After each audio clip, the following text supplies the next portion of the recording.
Bienvenue dans ce nouveau vlog. On se retrouve, on est le lundi 13 mai. Ça fait quelques temps que je ne vous ai pas pris en vlog et je suis très contente de vous retrouver aujourd'hui. Je vais vous faire un petit update de ce que j'ai lu pendant ces quelques jours sans vous avoir parlé. Samedi, j'ai terminé 3 livres en un jour. Je vais vous évoquer ceux dont il s'agit. J'ai terminé le livre de Kalindi Rumpel qui s'appelle Les Jours Mauves. C'est un livre qui explore la thématique du deuil d'une façon très belle, très poétique et à la fois très drôle, puisqu'on va suivre Indira qui retrace le parcours de son père à travers un road trip. Son père lui a demandé, dans ses dernières volontés, d'aller répandre ses cendres sur Mars. Et il ne s'agit pas de la planète Mars, mais bien du PMU dans les Pyrénées, auquel il se rendait lorsqu'il était plus jeune. Et pendant ce road trip, elle va avancer avec d'anciennes connaissances de son père et elle va réapprendre à connaître cet homme à titre posthume si l'on veut. C'est très drôle et à la fois ça parle énormément de la société dans laquelle on vit avec beaucoup de sarcasme, de cynisme. J'ai ri à des moments où je ne pensais pas que ça serait le cas et j'ai été très satisfaite de découvrir la plume de Kalindi que j'écoute régulièrement dans 4 quarts d'heure. Et ce qui était assez drôle, c'est qu'il y a des éléments de son quotidien. À mon avis, elle s'est beaucoup inspirée d'éléments de sa propre vie pour écrire ce livre, bien évidemment. Mais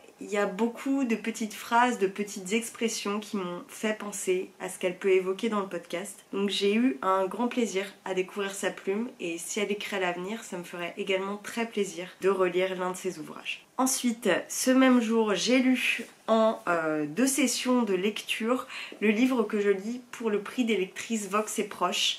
Et dans cette sélection du mois, il y a la parution en poche du livre de Fanny Ruet qui n'est autre que, bien sûr, que les poissons ont froid. Alors déjà, j'adore ce titre. Et là, on va suivre Ali, qui est bruxelloise, dans sa vingtaine. Et elle vient de rompre, ou de se faire quitter, plus précisément, par son compagnon. Elle est donc très triste, comme vous pouvez vous en douter. Elle est plus ou moins journaliste régionale dans un quotidien qui publie des brèves assez ridicules, puisqu'elle va devoir notamment couvrir la fête de la crevette ou du décortiquage de crevettes. Quoi qu'il en soit, vous avez le décor qui est planté. Au détour d'une soirée et d'une discussion avec un ami à elle, elle va se remémorer les débuts d'internet et son arrivée sur MSN et Skyblog à l'époque de son adolescence. Et elle va notamment se rappeler de cette brève idylle virtuelle qu'elle a eue avec quelqu'un qui habitait à Montpellier et qui s'appelait Nour.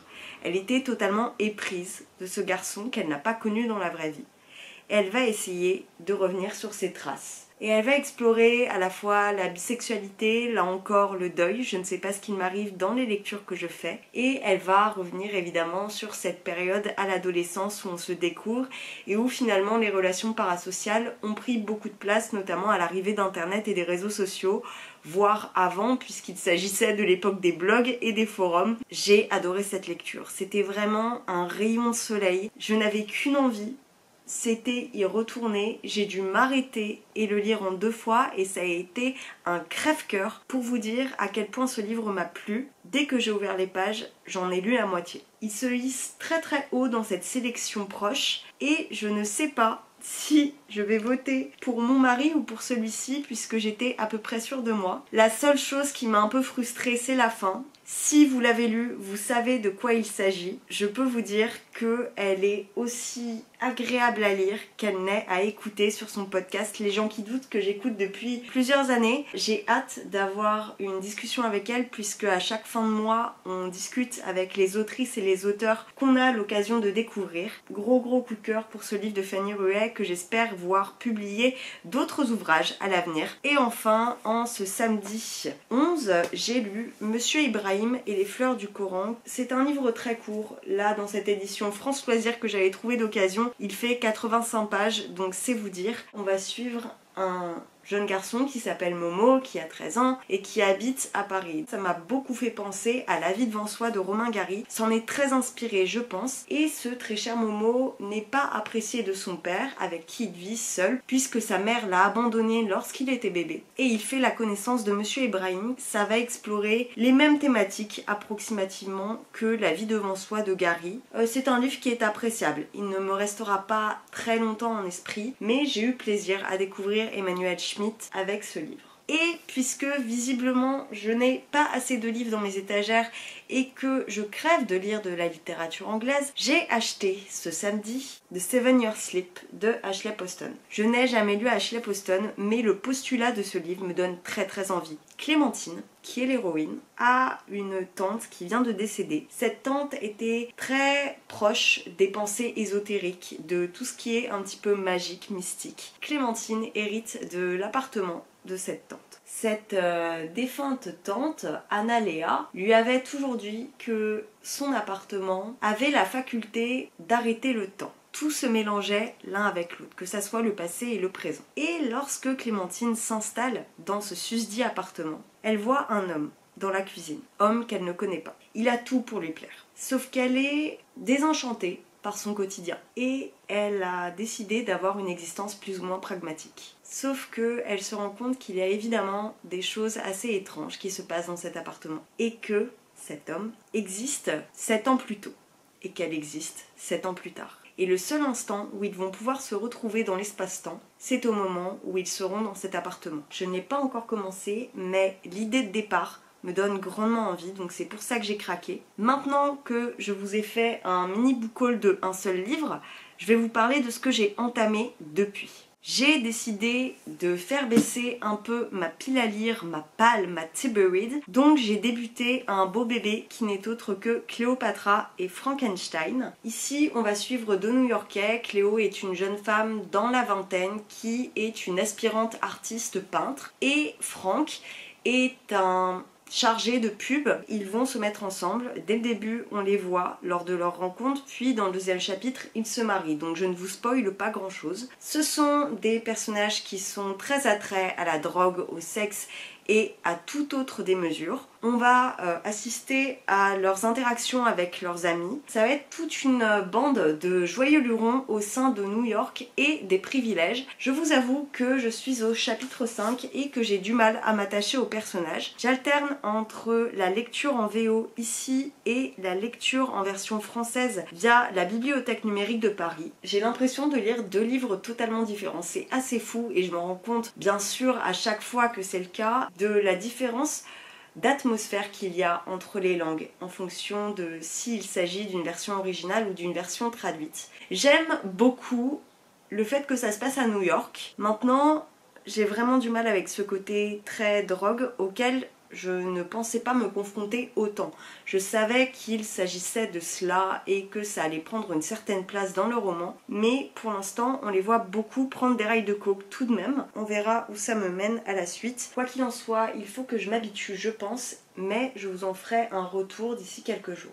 Et je l'ai en version numérique, mais dans le cadre du cabinet de lecture de Flowfly, j'ai débuté La Vallée des Fleurs, qui est un livre danois, publié chez La Peuplade et qui est désormais en version poche chez 10-18. Pour l'instant, j'adore. On suit une personnage qui part du Groenland pour partir au Danemark et effectuer ses études. On la voit dans ses différences culturelles avec ses camarades et dans son exploration de sa lesbianité. Je l'ai débuté peut-être samedi soir également. En une soirée, j'en avais déjà lu peut-être un quart. La personnage n'est pas forcément quelqu'un de très agréable, mais j'adore l'exploration de sa pensée, dans ce sentiment de ne pas se retrouver avec ses proches, de ne pas se sentir à sa place, que ça soit au Danemark ou au Groenland. Et vraiment cette exploration de deux cultures qui semblent si proches et si éloigné en même temps, ça me donne vraiment envie de découvrir plus amplement la littérature de cette partie du monde.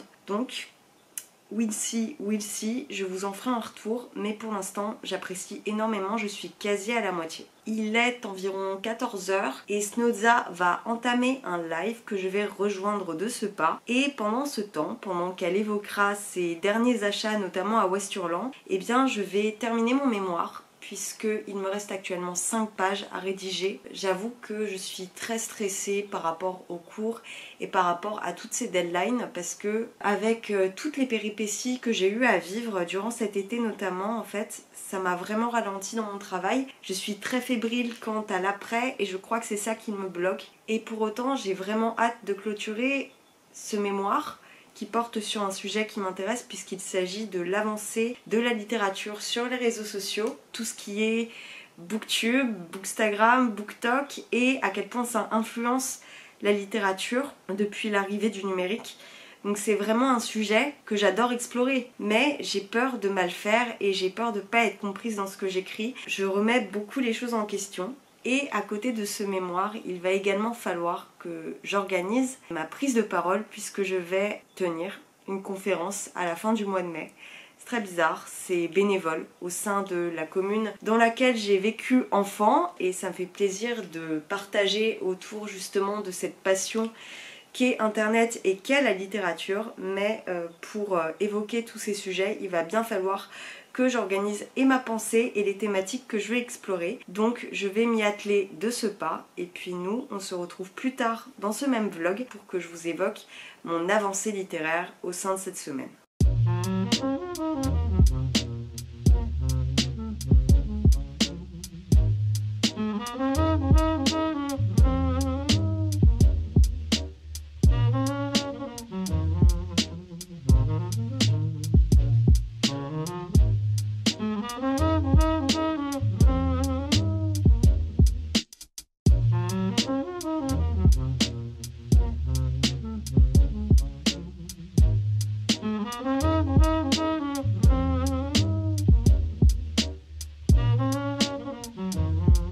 Mercredi 15 mai, je reviens pour vous parler d'un livre que j'ai failli DNF à multiples reprises, mais que j'ai finalement terminé ce matin.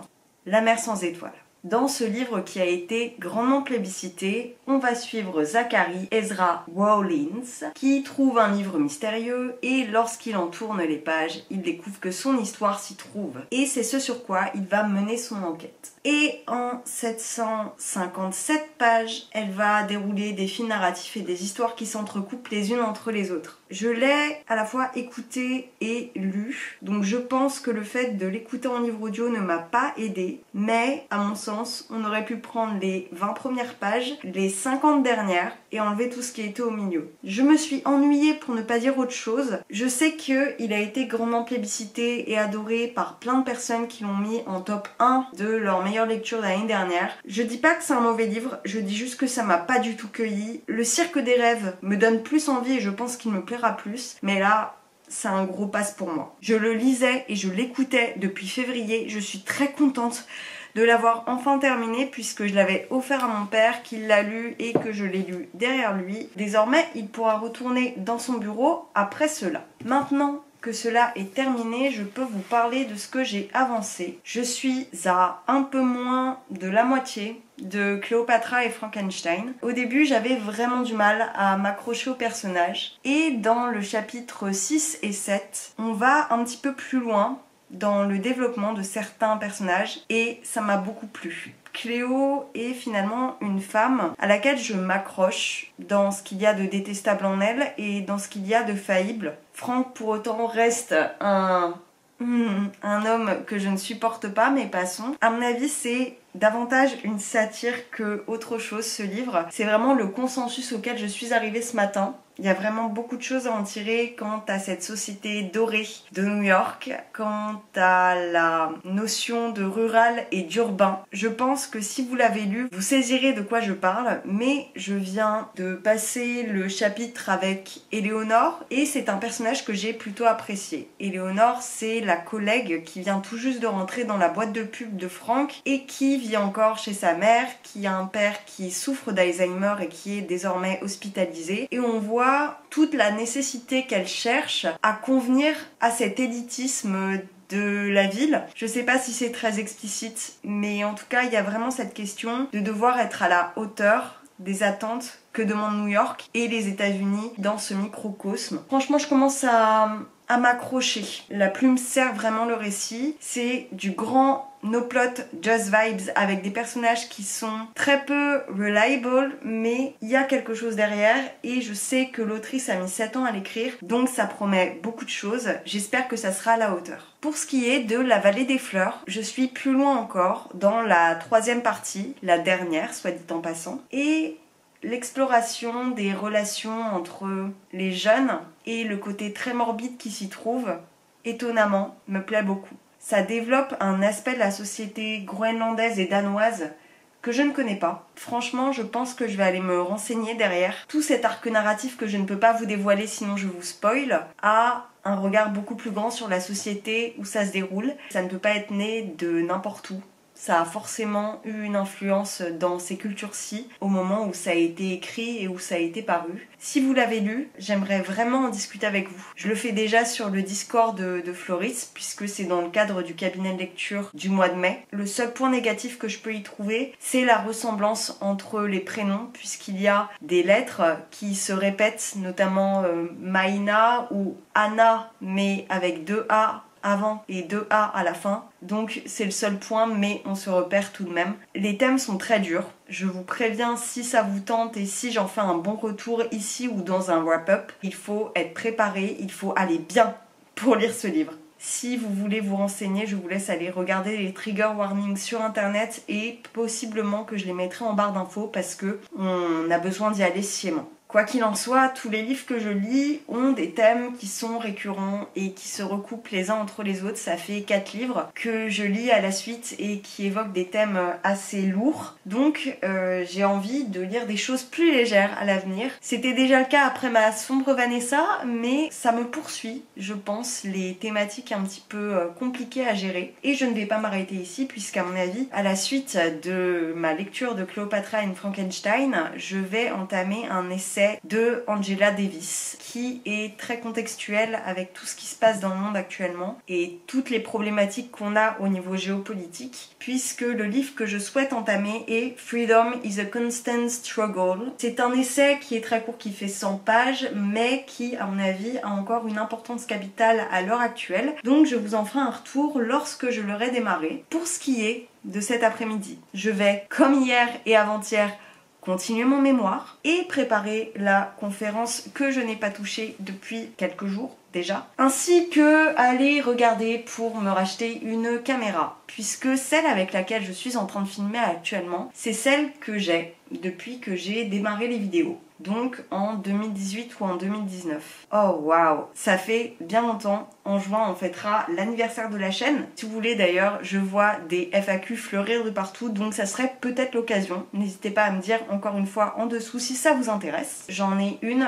dans le viseur depuis plusieurs mois, mais le prix est assez exorbitant, même s'il a baissé depuis qu'elle est sortie. En soi, ma caméra sur laquelle je suis en train de filmer me convient. Le seul truc, c'est que la batterie ne fonctionne plus. Si vous regardez les wrap-up ou les vlogs en règle générale, vous voyez que à chaque fois, je suis en train de courir partout parce que la caméra a coupé, excusez-moi, ceci, cela. Le problème étant que la batterie ne se change pas. Il faut que je recharge la caméra pour filmer. Deuxième point négatif de cet appareil photo est qu'il n'y a pas d'entrée jack. Donc je ne peux pas brancher de micro. Celle qui m'intéresse a une entrée jack, a une très bonne qualité et a une batterie qui se change.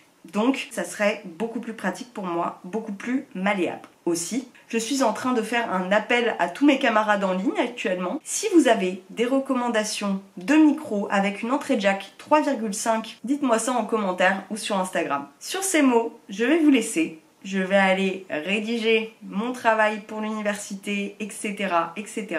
Peut-être commencer à monter ce vlog que vous êtes en train de regarder. Et puis on se retrouve dans un plan suivant pour que je vous fasse à nouveau un update sur ce que je lis et ce dans quoi j'avance.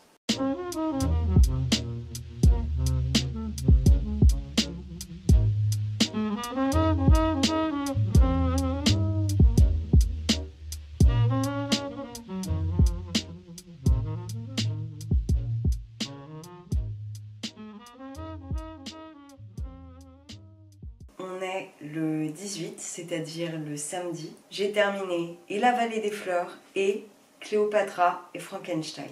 Je vais refaire un point sur les plotlines des 2 romans et puis je vais conclure ce vlog ici. Dans La Vallée des Fleurs, on suit une héroïne qui est groenlandaise et qui, dans la première partie, part faire ses études universitaires au Danemark. Cette jeune fille, elle est amoureuse, elle découvre sa lesbianité et lorsqu'elle part dans cet autre pays, elle est confrontée au racisme, à la haine et surtout à la solitude. On va explorer dans cet univers contemporain relativement différent du nôtre le mal-être de la jeunesse de ces pays. Dans la deuxième partie, on va plus traiter un problème de fond, de société, qui est le taux de suicide au Groenland. J'ai adoré cette deuxième partie. C'est celle qui m'a le plus parlé, qui m'a le plus touchée, puisqu'on explore des thématiques qui sont beaucoup plus grandes que l'histoire intime qui nous est contée. Et enfin, la dernière partie, la troisième, c'est celle qui m'a laissée vraiment à distance. La première partie, j'ai beaucoup aimé le cadre dans lequel ça se passait et l'importance de cette relation amoureuse qui était à distance, les pensées qui pouvaient la traverser. La deuxième partie, encore une fois, c'est vraiment toute cette question sociétale qui est soulevée. Et la dernière, j'ai trouvé que ça se perdait beaucoup entre les suicides auxquels est confrontée la protagoniste et son propre malaise quant à la société dans laquelle elle essaye de s'intégrer. À mon sens, ça durait un petit peu trop en longueur et je voyais le tout venir. Je ne savais pas comment ça allait arriver, mais je trouve que la fin, la conclusion, était plutôt préméditée. Je pensais que ça allait être un solide 4 étoiles. Finalement, il finit en 3,5, mais j'ai été très heureuse de découvrir la littérature danoise et je pense que je m'y retenterai parce que c'est très particulier et très différent de ce que je connais. Et ensuite, je vous parle du livre qui, à mon avis, vous intéresse le plus puisqu'il a plus fait parler de lui. Il s'agit donc de Cléopâtra et Frankenstein. Au début, je vous disais qu'il s'agissait de cette rencontre entre Cléo et Franck. Cléo est une jeune femme aspirante artiste peintre qui a une vingtaine d'années et qui vient de finir ses études. Et Franck est un quarantenaire qui a sa propre boîte de publicité à New York. Ils se rencontrent dans un ascenseur afin d'éviter un réveillon auxquels ils n'ont pas forcément envie d'assister. Et suite à ça, ils commencent à discuter et à tomber amoureux, bien évidemment. Ils se marient 6 mois plus tard, il me semble, et on va suivre leur relation tumultueuse, assez dramatique. On est vraiment plongé dans cet univers de privilégiés, dans les hautes sphères, où règne drogue et sexe, tromperie et mensonges.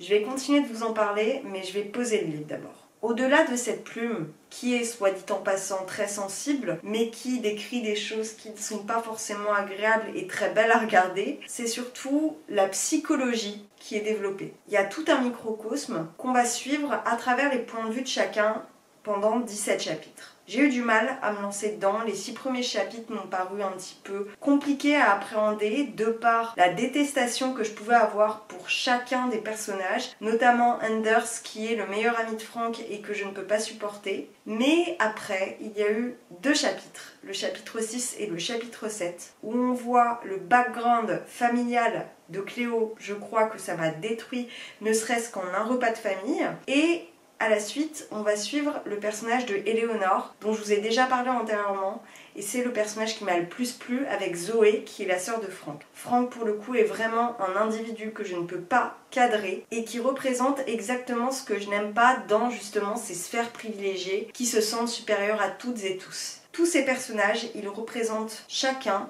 un trauma. Il y a de la prise de drogue comme j'en ai déjà parlé, il y a de l'automutilation, il y a des traumas intergénérationnels qui sont soulevés. Voilà.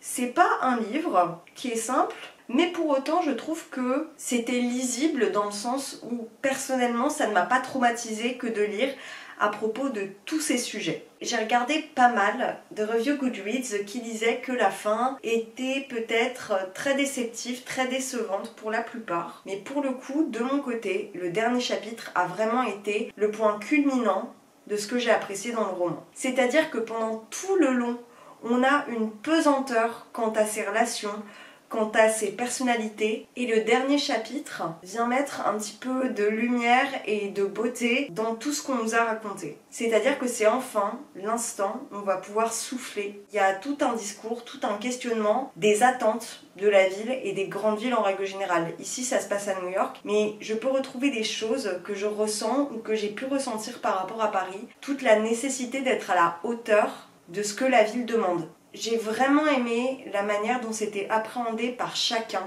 Je pensais pas que pour le coup celui-ci s'élèverait aussi haut, mais les dernières phrases, les derniers paragraphes et les derniers dialogues surtout, ça a vraiment tout relevé. Mais je ne vous délivre rien par rapport à ça. Si vous l'avez lu, je vous laisse me le dire en commentaire ou venir en parler avec moi sur Instagram parce que c'est une très bonne lecture que je pensais pas du tout être celle-ci, mais qui m'a vraiment très agréablement surprise. Et enfin, ce matin, j'ai commencé Freedom is a Constant Struggle de Angela Davis, qui est traduit en français chez La Fabrique. Je ne me rappelle plus du titre, mais je vous l'afficherai à l'écran, je pense. Et dans ce livre, on va suivre une interview qui va retracer tout son parcours et toute sa lutte pour les droits civiques aux États-Unis et à travers le monde, et à quel point finalement toutes les luttes sont intrinsèquement liées. Ça va énormément revenir quant au sujet de la Palestine, et ça va le traiter d'une façon intersectionnelle en relation avec toutes les dynamiques